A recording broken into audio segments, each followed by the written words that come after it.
di sini akan menjelaskan contoh dari kontrak bisnis syariah. Sebelum itu, saya akan menjelaskan sedikit tentang apa itu kontrak bisnis syariah. Nah, kontrak bisnis syariah adalah suatu perjanjian atau perikatan yang dibuat secara tertulis berdasarkan prinsip-prinsip syariah. Kemudian ada subjek kontrak. Nah, subjek kontrak yang pertama adalah manusia. Syaratnya berakal, dewasa, bebas dari paksaan, dan dalam keadaan sadar. Kemudian ada badan hukum. Lalu ada objek kontrak. Nah, objek kontrak ini syaratnya yang pertama adalah bendanya itu halal, bermanfaat, kemudian milik sendiri, lalu jelas.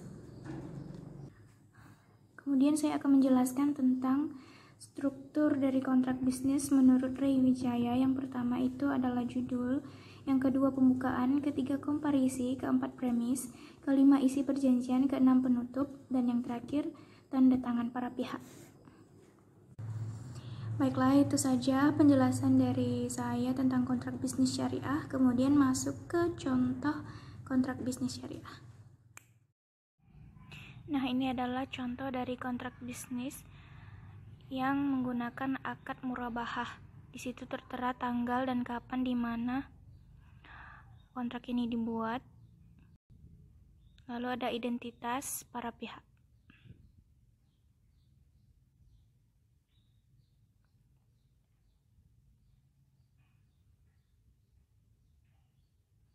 Kemudian ini keterangan barang yang dibeli adalah 1 unit truk Mitsubishi Center tangki air warna putih tahun 2014 dengan uang muka yang harus dibayar 40 juta rupiah.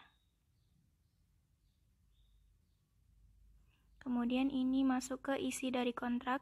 Pasal 1-nya tentang ketentuan umum. Ada pengertian murabahah, barang yang dimaksud, underwood, dan harga pokok.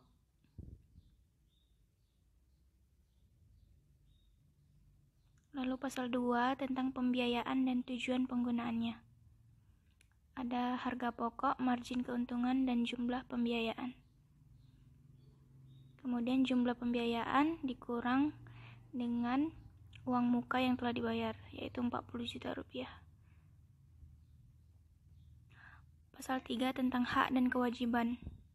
Hak dan kewajiban pihak pertama dan hak kewajiban pihak kedua yang mereka harus penuhi.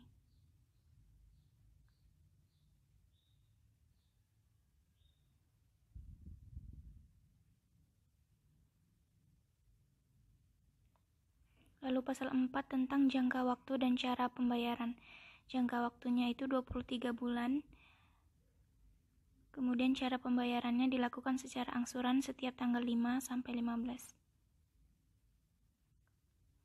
Lalu pasal 5 tempat pembayaran. Tempat pembayarannya ditentukan oleh pihak pertama. Pasal 6 tentang pembukuan pembiayaan.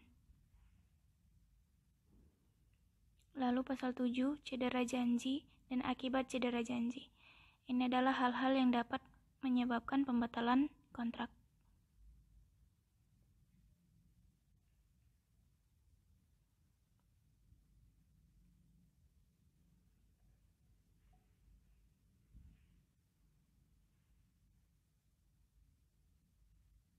Lalu pasal 9 tentang penyelesaian sengketa.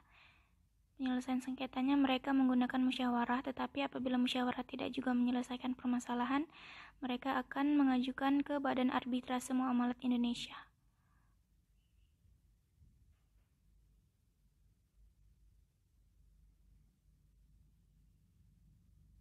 Pasal 10 tentang adendum.